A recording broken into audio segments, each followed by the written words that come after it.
Gemuruh kota yang terus berlari, ada tangan-tangan yang mewariskan tradisi dan sejarah.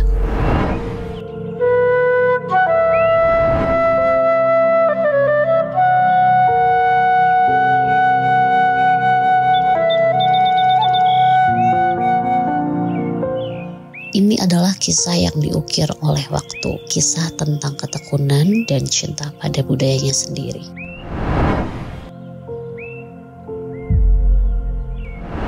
Di sini, di tanah Priangan yang memiliki hamparan pemandangan alam yang begitu menakjubkan, dan di tengah masyarakat yang mempertahankan jati dirinya dari era modern, aku akan belajar dari mereka yang hidup dalam setiap jahitan.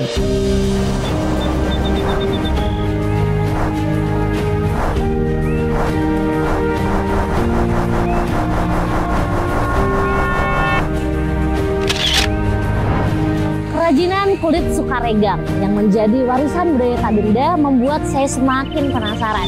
Kira-kira produk apa saja ya yang bisa dihasilkan? Simak yuk prosesnya. Dari nol.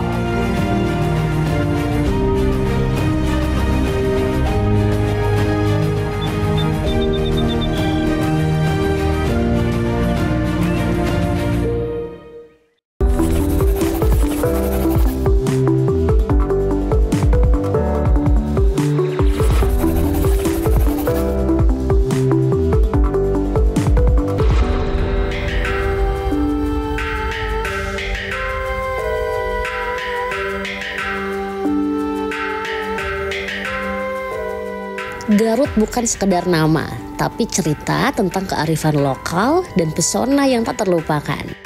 Terletak sekitar 60 km di sebelah tenggara kota Bandung, Garut merupakan salah satu kabupaten di Provinsi Jawa Barat yang terkenal dengan keragaman budaya dan berbagai produk khasnya yang mendunia. Inilah negeri di atas awan, tempat di mana tradisi dan keindahan alam bersatu dalam harmoni yang sempurna. Kerajinan kulit domba Garut menjadi salah satu produk unggulannya. Contohnya berbagai jenis kerajinan, ada jaket, tas, dompet yang menjadi karya dari tangan-tangan terampil para pengrajin. Sudah tentu barangnya mampu menarik perhatian masyarakat dalam negeri hingga mancanegara. Eits, tunggu dulu. Tapi sebelum kulit dari si jagoan ikon kota Garut ini bisa dijadikan produk yang keren-keren, harus melalui proses yang cukup panjang. Kira-kira seperti apa ya? Sentra kerajinan Sukaregang di Kabupaten Garut ini sudah ada sejak tahun 1930-an. Pada awalnya teknologi di sentra kerajinan kulit untuk penyamakan masih sederhana dan manual. Meskipun begitu, sentra kerajinan kulit Sukaregang ini tetap eksis sampai sekarang. Dan pasti dong ada perkembangan teknologi yang kian maju seiring berjalannya waktu.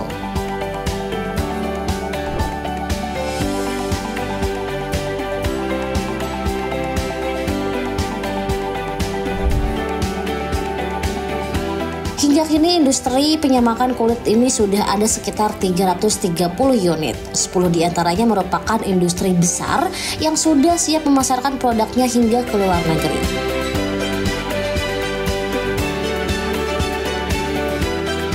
Untuk melihat bagaimana proses penyamakan kulit, saya bersama tim dari nol mengunjungi salah satu lokasi penyamak kulit yang sudah beroperasi selama puluhan tahun.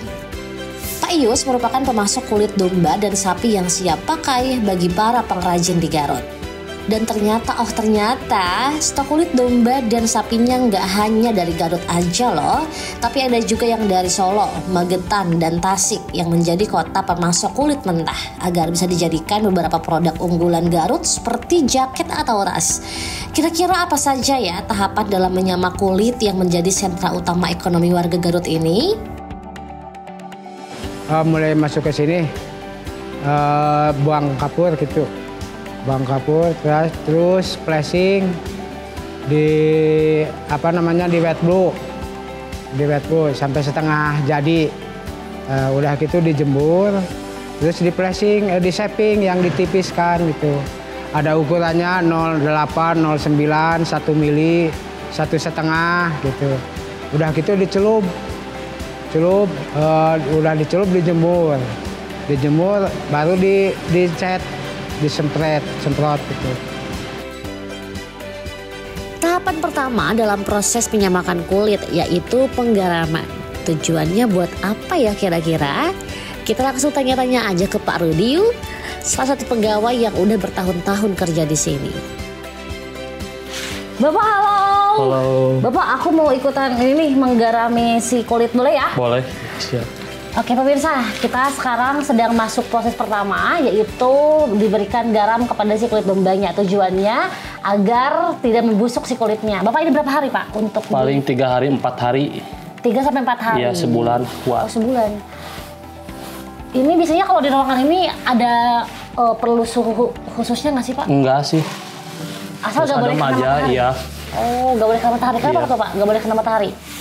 Entah kulitnya itu apa, kering. Oh, kering. Oh, jadi harus tetap basah di sini Iya, ya? tetap basah.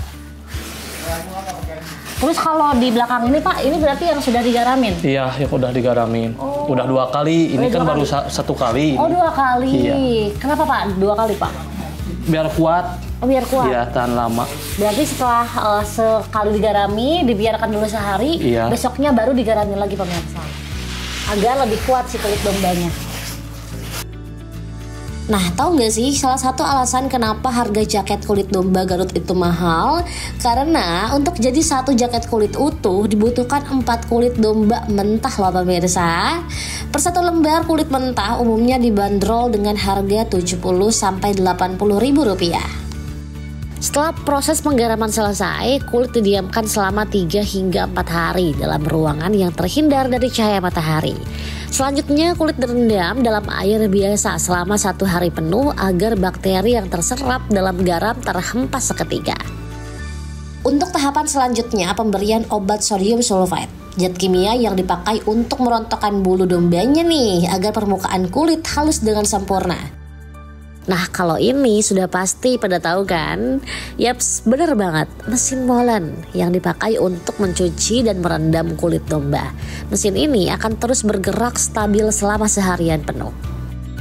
Dalam satu mesin molen muat untuk 600 kulit domba. Widih, banyak banget kan? Oh ya, sebetulnya di proses pencucian dan pemberian obat ini nggak dilakukan sendiri, tetapi menyewa salah satu pabrik penyamakan kulit yang berada dekat dengan rumah produksi. Di pabrik ini terdapat 2 cara pencucian dan pemberian obat. Bisa dengan mesin modern seperti molen ini atau bisa juga menggunakan bak biasa. Yang lewat molen, Kenapa? biar ini cepat gitu. Kalau di bak lama, sampai sehari semalam. Kalau di molen mah setengah hari udah copot bulunya. Berbeda dengan kalau pakai mesin molen, kapasitas kulit yang bisa direndam dalam bak jauh lebih besar, yakni mencapai 3 ton. Tapi kelemahannya kalau pakai bak memerlukan waktu yang lebih lama, bisa mencapai 3 hari perendaman. Oke, setelah kita memberikan garam kepada kulit dombanya dan didiamkan selama 2-4 hari pemirsa, sekarang kita masuk nih ke proses yang namanya pencucian plus pemberian obat kepada kulit domba. Dan akan dulu menggunakan mesin molen ini selama kurang lebih seharian untuk merontokkan bulu dombanya. Lalu setelah ini baru kita masuk ke proses yang namanya pacing atau pembuangan daging-daging yang masih menempel pada kulit domba. Nah setelah itu baru kita masuk ke proses penyamakan atau merubah kulit domba yang tadinya mentah menjadi kulit yang tersamak agar lebih tahan lama juga dan tidak mudah busuk pemirsa. Dan terakhir kita barulah masuk ke proses shaping atau penipisan si kulit domba sebelum diberikan warna seperti warna hitam, warna biru atau mungkin warna-warna lainnya. Jadi memang tidak membutuhkan waktu yang sebentar, melainkan butuh waktu sampai dengan berhari-hari, sampai dengan jadi nanti sebelum dijadikan tas, sebelum dijadikan juga jaket. Setelah direndam dan digiling selama 1 hari penuh, kulit akan masuk pada proses pengerokan, yakni untuk membuang sisa bulu yang masih menempel pada kulit domba ini. Bisa kita lihat kan pemirsa, kulit ini sudah berubah warna. Dari yang sebelumnya berwarna kulit domba pada umumnya, sekarang berubah menjadi warna white blue. Ya sampai sehari semalam itu diobatinya. Sampai masuk obatnya, sampai warna gitu. Warna kayak biru langit gitu. Tahap selanjutnya nih pemirsa, namanya proses pacing atau pembuangan sisa daging pada kulit domba. Untuk menipiskan kulit domba sebelum diberikan warna, Eits, jangan sedih ya, walaupun sisa dari kulit ini terkesan nggak kepake, tapi nggak kayak gitu kok. Sisa kulit ini masih bisa dimanfaatkan untuk pembuatan dompet atau topi, jadi semuanya bermanfaat kan? Shaping kan ada ukurannya, kan yang buat jaket 09, 08. Kalau buat sepatu mah kan 1,5 mili sampai 2 mili gitu. Baru dicelup gitu. Setelah kulit dirasa sudah tipis dan sesuai dengan ukuran kebutuhan permintaan pasar, saatnya kita masuk pada proses pewarnaan nih pemirsa. Kira-kira jadi warna apa aja ya? Saya mah yang biasa pesenan mah hitam sama coklat, paling tan, warna tan. Kini kita masuk ke tahap akhir, yap, tepat sekali. Proses penjemuran sekaligus pembentangan kulit dengan menggunakan alat togel, biar kulitnya bisa mulus elastis tanpa ada keriput sedikit pun. Kulit ini akan dijemur selama setengah hari sebelum akhirnya diberi kepada para pemesan. Kulit yang akan dijual biasanya menghasilkan dua kualitas berbeda. Ada yang mendapat grade A, ada juga yang mendapat grade B. Untuk kualitas terbaik biasanya dibanderol dengan harga sekitar Rp160.000 per satu lembarnya. Sedangkan untuk kulit dengan grade B seharga Rp111.000 per lembar. Jadi ngerti deh sekarang kenapa harga jaket kulit itu mahal. So nggak heran ya kenapa banyak banget konsumen yang rela mengeluarkan kocek cukup dalam untuk membeli produk dari kulit domba maupun kulit sapi di sini.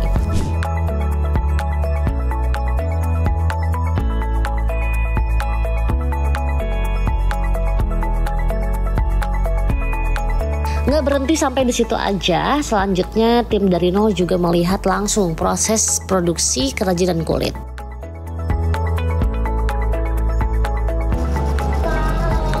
Ya halo. Selamat siang. Selamat siang. Bapak gimana kabarnya? Alhamdulillah baik. Ini lagi produksi apa nih Pak? Oh ini produk saya sendiri ini ya.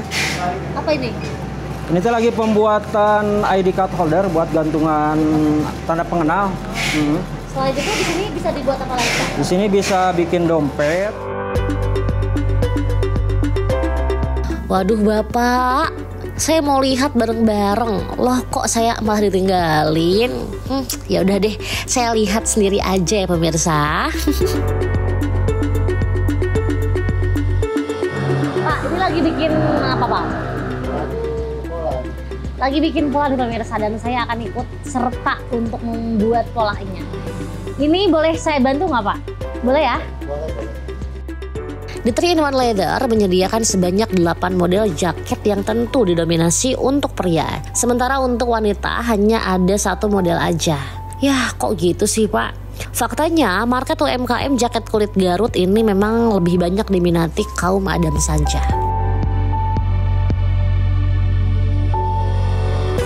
Bapak per hari ini bisa produksi berapa jaket Pak? Sehari paling 10 sampai 30 potong per hari kalau pola. Oh polanya 10 sampai 30. Tapi untuk dijahitnya itu hanya 1 atau 2 jaket per hari Ya, gitu? kita rata-rata seorang itu dapat 2 sampai 3 sehari. Oh 1 orang? Kalau model yang biasa itu. Oh yang biasa. Kalau model yang susah paling 1 sehari. Oh. Sisa guntingan pola jaket kulit ini biasanya tidak dibuang, tetap dimanfaatkan sebagai bahan pembuatan sarung tangan, tas berukuran kecil, dan topi. Oke pemirsa, jadi sebelum dijahit itu diberikan dulu lem dan double tip juga gunanya agar mudahnya proses pembentukan. Lalu yang kedua itu kita masuk di pemberian minyak nih pemirsa agar licin sehingga tidak terselip ketika dijahit. Waduh pemirsa, ternyata ini di luar prediksi saya. Cukup sulit loh menjahit jaket ini. Memang dibutuhkan keahlian khusus pastinya. Daripada gagal, saya balikin aja deh ke pakarnya. Kalau untuk 3-in-1 sendiri dari 2020 ya, 2020 awal bulan Mei. Pas COVID berarti? Ya, jadi beres Covid. Kebetulan saya dapat PHK dulunya kerja. Langsung banting setir jualan jaket kulit tapi dengan online caranya gitu. Kalau untuk per bulan rata-rata sih di kurang lebih ya 300 jutaan lah. 300 jutaan omsetnya. Per hari itu rata-rata di 20 sampai kalau lagi rame sampai 30 pieces. 20 sampai 30 pieces. Untuk jaket kulitnya sendiri. Tapi kita juga produk yang lainnya ada selain jaket kulit gitu. Ada apa aja tuh Pak produk kulit? Ada dari tas, topi, terus sarung tangan, sama kebetulan saya juga punya mesin sendiri buat dompet sama gantungan ID card holder gitu. Tapi sebenarnya berapa besar sih pengaruh kerajinan kulit domba terhadap kehidupan ekonomi warga Garut? Langsung aja kita tanya-tanya ke Dinas Pariwisata dan Kebudayaan Kabupaten Garut yuk. Salah satu tujuan wisata Garut itu kalau nggak ke Sukaregang itu serasa ada yang kurang gitu ya. Jadi sekarang kita juga dari Dinas Pariwisata selalu mempromosikan terus terkait industri kulit ini, karena memang selain industri kulit ini dijadikan sebagai produk unggulan kulit domba, apalagi kulit domba produk unggulan Garut, dan menjadi udah jadi kawasan. Telah kita lakukan kemarin, alhamdulillah kita melakukan pelatihan, malahan mendatangkan juga expert dari Itali. Kita bekerja sama dengan Yayasan Poppy Darsono dan melakukan pelatihan-pelatihan dari mulai pemilihan bahan, kemudian teknik mendesain gitu ya. Memang hal itu memang baru kali ini kita lakukan. Sebelumnya hanya pelatihan secara teori, mungkin di Indah juga sempat melakukan seperti itu, tapi kita mendatangkan expertnya langsung gitu ya, memang baru tahun kemarin 2024. Alhamdulillah untuk sisi desain kita berharap dari sisi ekonomi kreatifnya, desain-desain yang ada di Sukaregang khususnya harus beda, maksudnya beda, tidak jadi tidak menjiplak atau mencontoh desain-desain brand-brand yang terkenal. Mengadakan pameran-pameran, mengirimkan pameran pelaku-pelaku ekonomi kreatif khususnya di industri kulit itu mengikuti pameran di ajang nasional maupun internasional. Pantas aja ya, karya dari para pengrajin kulit di Garut ini kece-kece badai. Karena mereka juga mendapat pelatihan untuk memadukan teknik tradisional dengan desain modern. Udah pasti menghasilkan produk yang gak hanya tahan lama, tetapi juga stylish dan menarik minat pasar internasional. Kualitas produk kulit dari Garut telah diakui baik di dalam maupun luar negeri loh. Dan otomatis jadi salah satu komoditas ekspor andalan Kabupaten Garut. Gimana gak jadi salah satu sektor unggulan tanah Priangan? Produk yang bisa dihasilkan dengan kulit domba yang tadinya hanya memiliki bentuk lembaran dan warna yang mungkin didominasi dengan hitam dan coklat, bisa disulap warna dan bentuknya menjadi sekeren ini nih. Gak hanya bisa jadi jaket pemirsa, kulit domba atau sapi juga bisa diolah jadi kerajinan lainnya seperti tas dan dompet. Simak ya prosesnya setelah ini.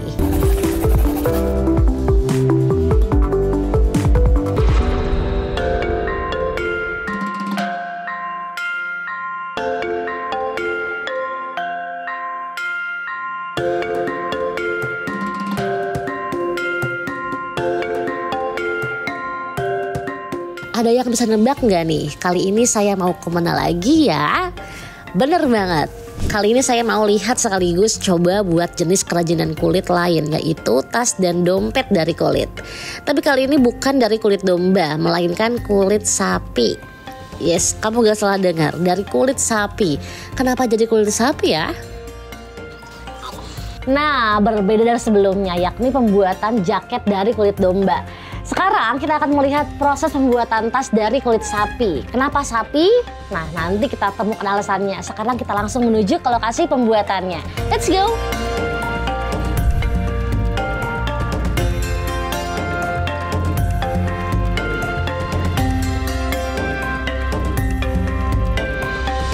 Pak Sukma, pemilik Sabik Eksklusif Leather, pabrik dari pengrajin tas dan dompet asal Garut yang sudah berdiri sejak tahun 2013.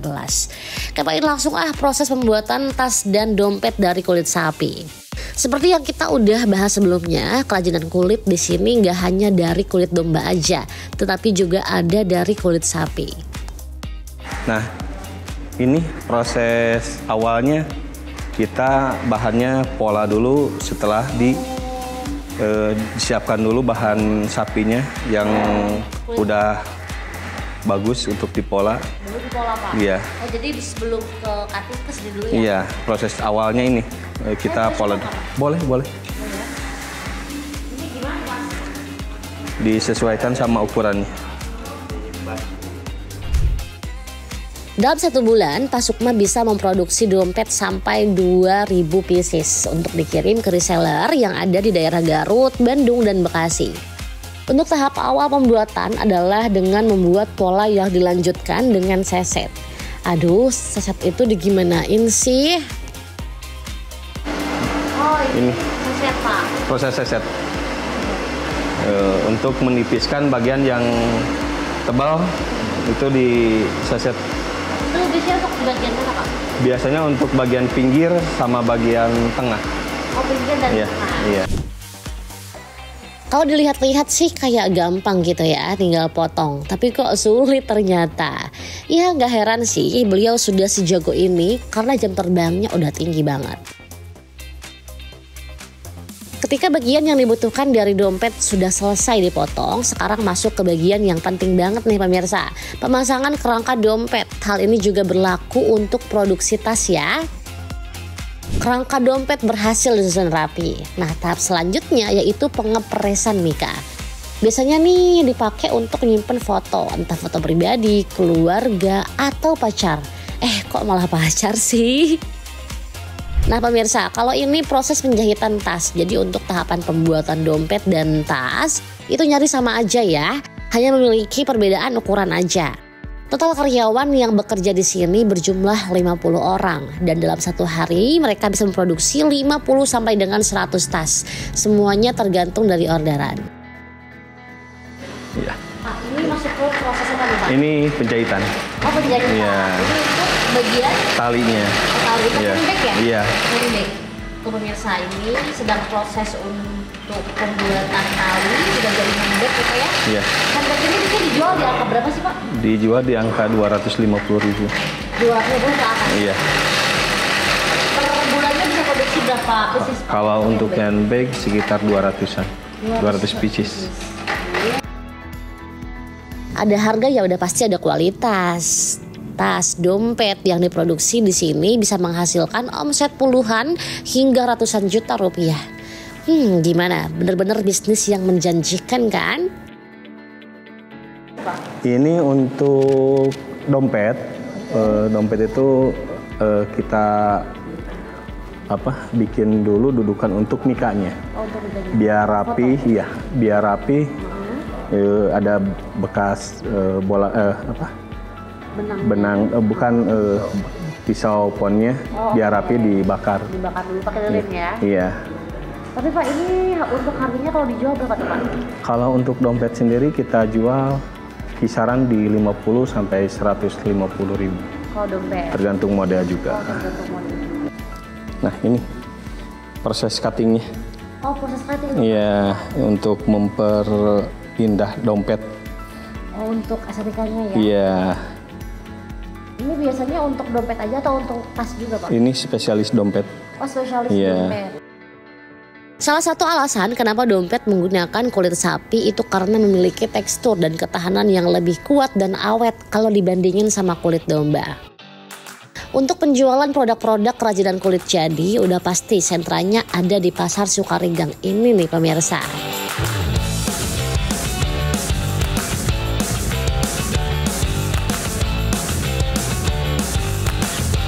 Bagi wisatawan maupun warlock alias warga lokal yang mau memanjakan mata sekaligus berbelanja bisa langsung datang ke sini karena ada beragam model dan warna kerajinan kulit yang dijajakan di sini.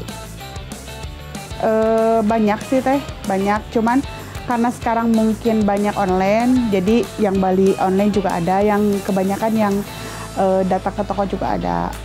Cuman nggak terlalu banyak kayak dulu gitu, karena kan sekarang kan udah ada online lah. Kalau dulu itu sehari bisa sampai 20, 25 gitu. Kalau sekarang paling cuman 5, kadang 8. Gimana gimana situasinya aja. Meski ada toko offline, gak bisa dipungkiri demi mengikuti perkembangan zaman, para pedagang juga melakukan penjualan kerajinan kulitnya di toko online. Gimana pemirsa? Cakep-cakep kan model jaket kulitnya? Dan untuk harga dibanderol mulai dari ratusan ribu hingga jutaan rupiah. Kalau di sini harganya mulai 900.000 sampai di angka 2 juta lebih. Kalau untuk tas dari 200.000 sampai 350.000, yang buat tas-tas kantor dari 500.000 sampai 800.000. Itu gimana kualitas kulit sama modelnya. Yang paling laku jaket-jaket kulit kayak gini standaran, terus jaket-jaket motor teteh. Soalnya kan kebetulan ngedesain sendiri, jadi model sama desainnya beda dari yang lain gitu. Menelusuri jejak sejarah, awal mulanya produk kulit dari Sukaregang ini digunakan untuk membuat pelana atau kursi sepeda maupun jok delman. Namun setelah Indonesia merdeka, industri ini dikelola oleh tokoh-tokoh lokal yang kemudian dilanjutkan oleh para generasi penerusnya.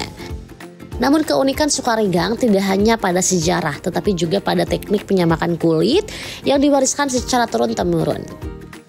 Itu tidak terlepas dari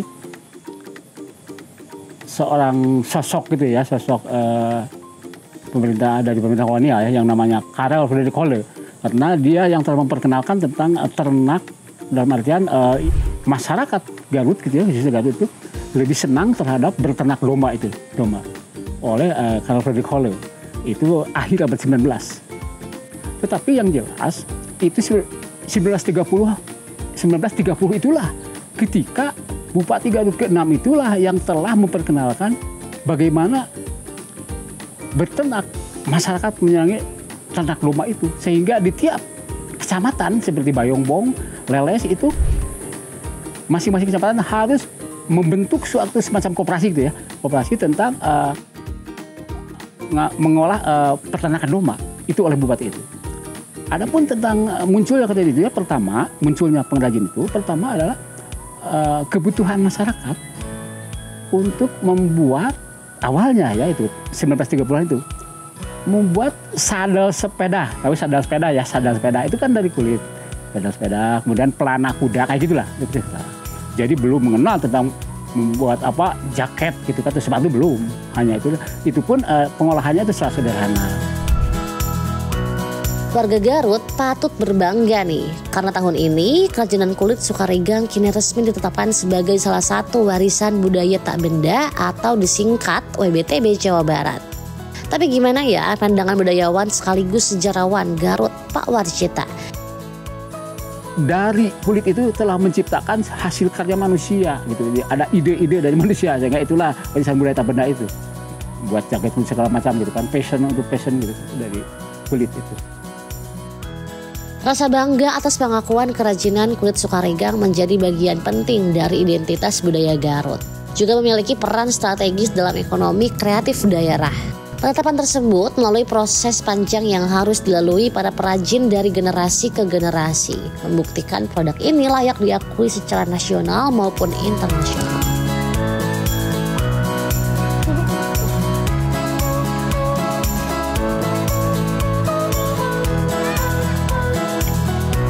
Kerajinan kulit domba menjadi kebanggaan, plus juga menjadi sektor utama bagi masyarakat Garut. Kira-kira kalau kamu di rumah nih punya yang mana? Tas, dompet, atau topi?